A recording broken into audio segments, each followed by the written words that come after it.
Welcome to Still Growing in Grace. I'm Mike Zanker. Join me and other amazing guests as we explore and discover better, hope-filled perspectives on biblical texts and difficult themes. Prepare to expand your understanding of God's love and amazing grace. Growing in Grace Ministries Canada and Hope Fellowship, as well as Eastside Church, invite you to enjoy today's program as we dig deeper into what it means to be still growing in grace. All right, good morning and welcome to Still Growing in Grace. I'm live here on Wednesday morning, and I'm going to sip my coffee because I haven't had enough yet. I used to call this Grounds and Grace, Coffee Grounds and Grace, and we cover topics. Today is episode 221, which is pretty cool, actually. But the last couple of weeks, we've been going through a topic on hell, trying to find a better hope-filled perspective. And today's topic, so the last two were introduction, but today we're going to get into, well, does hell exist? And you might be quick to say, of course it doesn't. Or somebody will say, of course it does. Well, listen to this conversation, because then what is its purpose? What's it look like? If it is, or what? Well, maybe it's different than we've been told. This is a great conversation, so I think you're going to enjoy this. Make sure you comment and tell me where you're watching from when you watch these. Don't forget to watch this on the Grace Awakening Network, which is on live tonight. So this episode will run tonight. Usually it's the other way around, but this is when I do my program, and so you're getting it first here. I love it. But all previous episodes are available. You can see the links below. Support this program if you would. If you value this, would you consider making a donation or figure out how to set up a monthly $5 a month, $10 a month? It's not much, but man, it matters to us. So let's get rolling into this. I think you're going to enjoy this conversation. So here we go. All right, welcome to Still Growing Grace. We are going to continue this discussion on hell, actually, and I'm going to right away zoom it over to Bill because we're doing shorter sessions. We got a lot more to fit in, and I'm just going to let you run with it. Here we go, Bill. Yeah, so we kind of have already done a couple talks on this, and one of the teasers I left at the last one we did is something that I think is semi-known by people who have any depth of Bible reading whatsoever. If you've ever read any of the gospel accounts, this should not be a surprise. And yet I think it's a complete 180 on the attitude that many people have inside of institutional Christianity or evangelical institutional Christianity. And that is the question of, let's just, for the sake of our conversation, say that some variation of hell exists. And I think most of us believe that that is true, that there is some sort of refining experience of, there is a place of torment, as I would use the word, but torment not in a torture way, not in a punitive or punishment way, but in a restorative way. There is an experience that is very likely to happen to some people, based upon factors that they have associated with their earthly mortal lives. Which changes the tone of those who just say hell's not in the Bible, it doesn't exist. And that's right. Really ticks off people who need to process it with mercy and grace. And understand it from an angle. And I think that some people they over jump the gun and saying there is no such thing as a place that might not be the most pleasant of experiences initially. I'm not one to go that it's going to be paradise for everybody right on the onset. I'm just not quite there.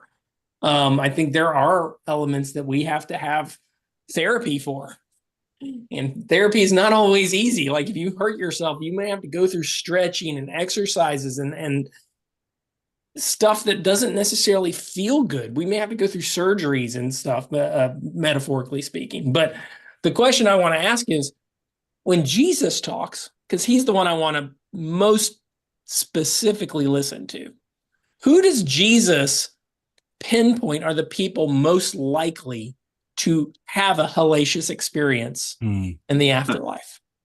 And it's not, in my experience, who the church kind of indicates are going to have religious experience in it. It's actually the very opposite people that are going to experience some version of torment. It's not the people that are sinners. And yet in the evangelical church, it's the unsaved, it's the, reprobates, it's the trespassers, it's the prostitutes, it's the, immoral. Those are the people that are always associated with hell, right? Mhm. That's not who Jesus says is most vulnerable or most likely to be in this place. In fact, the people he says are the rich, the clean, the people who would be associated with the Bible study teachers of their day, the most understood religious teachers of law. Mhm. Those are the people that Jesus most specifically went after and said, you're the ones who are twice the son of hell. Wow. See, That it kind does of say flips hell. a script, doesn't it? It does. Or Hades, or, it flips a narrative that the people most vulnerable are sometimes the one who are so pious and so self-righteous that they can't lay down their humility and experience grace. And I think that there's something to explore there in this hell conversation that isn't about the good place and the bad place. It's about what are we getting therapy from? What are we getting remediation for? So I'll leave it there, Richard. I don't know what you want to say on that. You got some other kind of twists to this conversation, I know. Well, I've always thought that Scrooge's The Christmas Story was always a great example of what a walkabout. I don't know if y'all have heard the term walkabout. I know we've talked about it before, but generally it's an Australian term where a young boy goes on a walkabout to become a man, and it's a cosmic journey, and they go out in the wilderness, and who knows what happens, but mystical things happen, and they come back, and they're into manhood. But I love that term walkabout. That when we die, when our souls pass on, instead if we don't want to say die, when our souls pass on, we enter into a walkabout with the Lord. He has more, I like to say, elbow room, all right, because there's no hindrance of physical body. Elbow, E-L, elbow, because L is one of the words for the Lord. So anyway, he's got elbow room to take our souls on a Scrooge-like journey of redemption, to where he takes us back to our past, to our early past. He takes us back to those events, those pivotal events that may have led us to have a hardened heart, the issues that we've never dealt with, maybe even issues of our family, maybe those who came before us. There's no limit to where his walkabout will take us.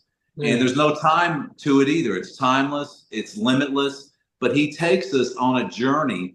And Scrooge got to the point where he looked back when he hardened his heart and he lost the love, when he lost his first love, and when he started becoming greedy. And then he had this deep anguish and cathartic, scene where he sees his grave, he sees the abyss, which would look like to him, E.T., the eternal ECT, with nothing good there happening. That's what it appeared to him. And yet he wakes up out of the grave and he's alive, and it's Christmas morning, and he's got every chance in the world to go help those. I mean, he saw the boy dying, in Christmas future. And then he goes and he obviously goes to take care of the Tiny Tim, so he's totally changed. He a cathartic transformation, which is really what all of us need. And seriously, it's not just those who have been, so rebellious to God that they don't even want to know him. It's us who partially know him. It can be the hard parts of us. I think we're each going to go on a walkabout. And it's not like it's either this or this. So, but I would grant. Give me a sec. Go ahead. I want you to compare that to This Was Your Life, because they're two different things. Yeah. The chick track. Okay. Right. Well, This Was Your Life part of it might be that that might come afterward, to where he shows you the good things where you were, where you were that formed in his image, and remind you of the good things in your life, but also to your pain triggers, your your sore spots, your blind spots. That's really what we're really talking about is blind spots. Right. Some people have nothing but blind spots. But the this was your life track is built on shame. Everybody in the world's watching you on a TV screen, all the horrible things you've done. Oh, yeah. I think what you're sharing, this is a personal one-on-one to purge and reveal with nobody else watching, because shame's associated with other people watching sometimes. Yes. So yes, that's yeah. Right? I thought you meant that in the sense of this is your life. We're going to rejoice in your memories and rejoice in the good things in your life. No, I'm thinking of that really bad guilt trip you. track. And it's like, it's not that. And one of the things, I think that metaphor. I thought you were saying a woman's movie. I didn't catch the chick track thing. Oh my goodness. You know now, right? Please tell me you know what I was talking about. Oh, that was bad. That was really good, though. Well, and in the same sense of that metaphor, and I do agree, there are elements of it that Scrooge is wrestling, right? He's in fear. He's having to go through some emotional issues. I mean, in dark places. It's not only a happy experience in every element of that story. And I think that's what most of us would consider the hell-like portions of that experience, but they're necessary to get him to the place at the end, which is a feast. It's a party, right? And that's what Jesus describes as the conclusion of what we're trying to attempt to get through too. He doesn't always, in a parable, give the final revelation of the parable, I don't think, and sometimes he leaves parables kind of hanging for people to process. And when you're reading something about Jesus and he's talking about these feasts and the people who are cast to the outer darkness, right? There's weeping and gnashing of teeth, right? Again, we associate this with this concept of hell a lot of times. These are people who have refused by their own willingness in that limited capacity. I think that's key in that to be outside the party. But if you look at these parables, almost exclusively, everybody's always invited in. They, by their own attitudes, are being put in timeout. Like they're being said, you go out there, and when you're ready to come in and accept that the people here weren't who you expected to be here, and you're willing to come and feast and celebrate without an attitude, we're going to welcome you in. But until then, we're going to drag your butt outside because you're a party pooper, and you can wait until you get your attitude corrected, right? That's the theme that we see over and over inside of Jesus. And he uses hyperbolic, very culturally rigorous language. Culturally. Because gnashing of teeth culturally does not mean what we think it means. Correct. It means you're angry. It means you're not in pain. It's got nothing to do with you're pain. You're standing out the door going, I can't believe he's hugging all those people. They don't deserve to be in there. Which is exactly the point of Jesus' parable. Mm-hmm. It's not what we were told. The people we don't expect are the ones that frustrate and possibly upset the people who think they deserve. And this is what it's all about. It's not about deservingness. It's about the heart of the Father who desires us. Well, and there's a type in the Old Testament of this, that might help some people. Jonah, when he was swallowed by the fish, and I just looking at it allegorically, he says, "I was in the pit of Sheol forever. I am in the pit of Sheol forever." Yet we know it was only 3 days. It wasn't forever, nor was he actually. I mean, he was in a place that eventually spit him out when he came to his senses. So whatever hell, I can understand why somebody might think hell was eternal, like Scrooge, when you're looking at it, and when you see the gravity, maybe of what the pain that we've not dealt with, and the pain that we've caused others, and the pain that others have caused us. I could see how that's a heavy thing to bear, and our reactive reflex would think that this is a permanent hell, and it does seem like forever. Just bearing the weight, the cathartic responsibility of these things can seem hellish. But at the other end of it, the newness comes in the morning, freshness comes in the morning. And the other side of it is all this stuff is purged away from us, which is the purgation, of it is so beautiful. And the tears, I don't know about y'all, when I was in Toronto, and when the Lord spoke to me in that vision and took me back to my memories, I wailed, and I wept. And it didn't feel good in the moment, but right afterwards it felt good. Yeah. And I think anyone from Hitler to Mussolini to Stalin to all these guys, that the Lord is so skillful, which is something I'd like to talk about later. But I mean, the Lord is so skillful. He knows He's the great physician. He knows exactly what we need. And now that we're not hindered by these physical bodies and by each other's bodies, He takes us on our own private walkabout, which was your thing, Mike. It's intimately private walkabout with the Lord, where He is showing us. And we may suspect things. We may not trust Him in the walkabout. We may fear Him in the walkabout. But as we get to know, as we go through the Scrooge transformation, then we're brought out into the light, and all these dark things drop off of us.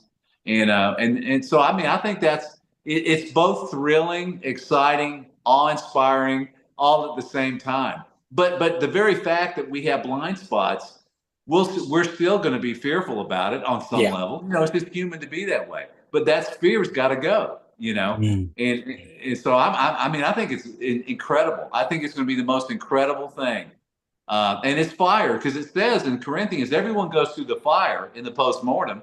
And the good hay and silver, the gold, bronze, and silver, it comes through, just shining.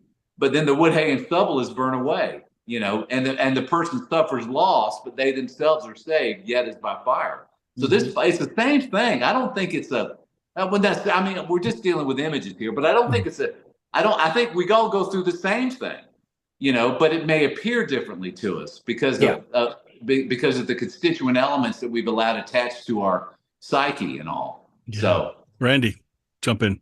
I would like to sort of tag team here with something Bill said when you talked about the gnashing of teeth. In gnashing of teeth, I used to always think of it as an image of somebody in severe pain, but a guy named Edward Fudge wrote a book called Made chocolate, didn't he? Yeah. The all-consuming fire or something like that. It was a great book, but he talked about that concept of the gnashing of teeth. And he said and he pointed to some Old Testament passages where you see guys who are gnashing, they're described as gnashing their teeth because they're pushing back. It's holding someone out at arm's length, and they're fiery and they're furious. They're experiencing a painful experience. It's them pushing back. Resisting. Right. The idea of gnashing of teeth is resistance. And weeping, same thing, right? Yeah. So I think about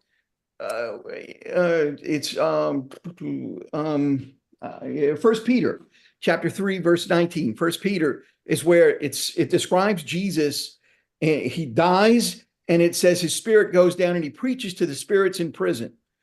And the word preach is the word evangelize. Jesus is trying to lure, he's trying to woo these. Now, the spirits are not angels. It describes them as people. Later on, it describes them as people that have, they're dead, they've been disobedient, they're in prison, and it describes Jesus seeking to get them out of prison. Okay, so it's them that's holding him at arm's length. It's not even, it almost is like, it's not like I've been sent into this chamber or this place where I'm going to experience something. It's more like, no, I'm in the presence of someone who wants to love me, but in my vision, my understanding, I don't like this guy, so I'm resisting him. And I see that very much. I see that's what hell is. God is a consuming fire, the scripture says. And I wonder how much of the experience, that of course fire is a metaphor, but the experience of this hellish experience is being in the presence of God, and he is trying to lure you and woo you and evangelize you, and you're just refusing him. So he's trying to draw you into rest, right? To live from a place of rest. So you're So you're technically Healing, resisting yeah. arrest. Did you guys see the Batman movie with Christian Bale? I may have, I Yeah. don't remember. Well, I've used this as an example before, but it had a villain called the Scarecrow. And he is a famous Batman villain. Yep. But Yep. Scarecrow would spray gas Yep. into people, and it made them fearful and hallucinogenically fearful. So that when somebody came trying to help them, it would look like they were trying to kill them because he was delusional. The fear was contorting what was going on. So I think that's, Randy, that fits right in with what you're saying. Jesus is there reaching his arms around these people, but it looks contorted to them because of their perception, because of their sin masks, because of their, blinding themselves to the light of God over their light. So how does God overcome that? Well, he's a pretty good physician. Yeah.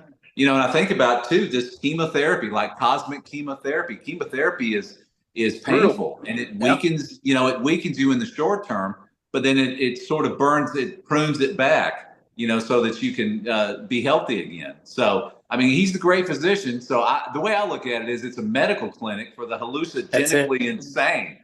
That's ultimately what hell is. It's for the delusionally, sinfully insane. But it's curative and it's rehabilitative. And God is there to rehabilitate us into goodness. And, and it may seem like eternal. It may seem, like it's forever. It may seem like there's no escape, but that's just part of our delusion and how we misperceive God. And he's going to correct it. He's going to patiently overcome it with good. And that ends up being, if we just trust the process, what is it? I don't know who says that. It may be Parcells. Parcells. I don't want to quote Parcells though, because I don't like him. but trust the process, on the thing, and we can trust that process that it's a good process, and we may not know all the ins and outs of it. And the more specific we get, all we can do is conjecture about it. Well, I think that's doing it. Yeah, I think that's one of the keys, and not to say that any of the four of us or Fred who might join has it figured out. I think that's the beauty of this conversation we have is we're keeping very loose grips on this thing, right? Mm-hmm.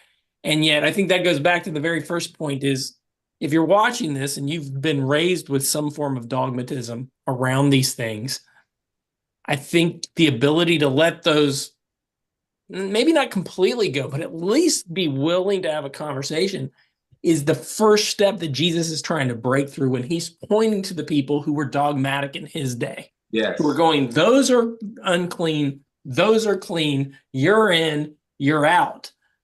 Yes. Ironically, the twist of the whole narrative that Jesus comes and he really does metaphorically and literally flip the tables on are who we as humans had perceived based on external factors to be the ones God has loved and the one God's rejected. And I think if we can just start by flipping that paradigm, the rest of the house crumbles. That's good. Bill, Mike was talking earlier, and real quick, I didn't mean Bill Parcells. I love Bill Parcells. It's Belichick. I knew you meant. Oh, I knew what you meant. I didn't realize you said the wrong. I knew exactly what you meant. Yeah. Yeah. But I lost my other thought. I'm sorry. Go ahead. I think that we start there. We've been taught for so long. There's insiders and outsiders, and I think Jesus saying that. I'm going to leave the 99 for the one. And when I go after that one, they may be the rebellious one that you all see as being a black sheep. And it doesn't matter how mad they are, how much they kick, how much they scream, how much they gnash their teeth. I'm going to pick them up on my shoulder as they're screaming. At first, I'm going to run them down, and they're probably going to run further as I start to run them down. I'm not going to stop. I'm going to make sure I grab that one, and I'm going to drag them back, kicking and screaming because I'm a good shepherd. And eventually, they're going to figure that out as we go back closer and closer to where they are meant to be. Wow. Can I ask a rabbit trail question? This was not part of the plan, but I'm wondering if you guys have been exposed to purgatory concepts and how this walkabout could be something like what purgatory may have meant originally. maybe the distortion of what purgatory has been taught and misused and abused by the church plays into this. Because I know my Baptist upbringing and evangelical upbringing, we write it all off as, oh, it's all heresy. There's zero Hell or connection. not. Yeah.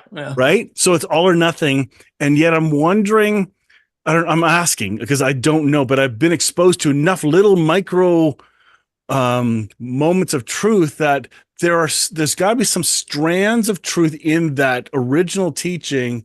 Then it got real distorted. Yep. Were you guys exposed to any of this? I'm just curious. The word purgatory, it came, the root word meant purge. So P-U-R-G. And so it very much it reflects this idea of what the things that we're talking about, this a redemptive look at the hellish experience. So yeah, I think I've got a close friend of mine who's a Catholic, and we post on Facebook to each other, and we've had this talk about the connection to purgatory and the things that we're talking about. Okay. Well, and the other thing on purgatory though is that the Eastern Church's view of a purgation, they might not even have used that word, but in terms of just that hell being therapeutic, predated the doctrine of purgatory, the Catholic doctrine, and that doctrine is not. It's not really full. It's not full patristic universalism. That not everyone does escape purgatory. And there's different qualifications for it, and then ultimately they charge money. For it to be able to go through it. I mean, it's definitely perverted, but the roots came from a unified Catholic Church, and Catholic not being Roman Catholicism, but universal church that did have a underpinning belief that all things shall be restored. Right. And so the doctrine of purgatory, the Catholic doctrine, is not. It's an offshoot of this, but this was much more open, much more expansive, much more universal, much more unconditional. Yep, I agree. And then, like everything else, religion is like you said, Bill. The people that are the most, in danger of hellfire are those who are preaching things like selling. That's what Luther, one of his whole thing was selling indulgences. Yep. All right, Bill, wrap this up. We're gonna get Bill to wrap it up. Come back for more, because we're still only cracking the surface. Yeah, and there's more. We're still cracking the surface of this. I think next time we're gonna crack into more of the specifics around hell. So Richard has some gems for us. Yeah, so looking forward to the next one. All right, thank you, everyone. We are going to end this now, and I think you'll enjoy what's coming next. All right, here we go. How do I bring this to a close? All righty. I hope you enjoyed that conversation. That was really a good one. I enjoyed that. And as Bill said, the conversation next time is going to be on reframing our understanding. I think that's going to be a really good one. So we'll talk about perspectives on hell and how we can reframe our understanding of that. The next one after that, we're going to deal in definitions. Then we're going to get into the sheep and the goats, the early church beliefs, separation and illusion, all that stuff. I tell you, there's a lot of tentacles attached to hell that we may have in our minds that we're not aware of, which is the point of this series, is to poke and prod at unknown or under the surface beliefs that have been put into us that we assume are connected, or maybe, anyway, we're pulling those assumptions out. And I hope these conversations are really helpful.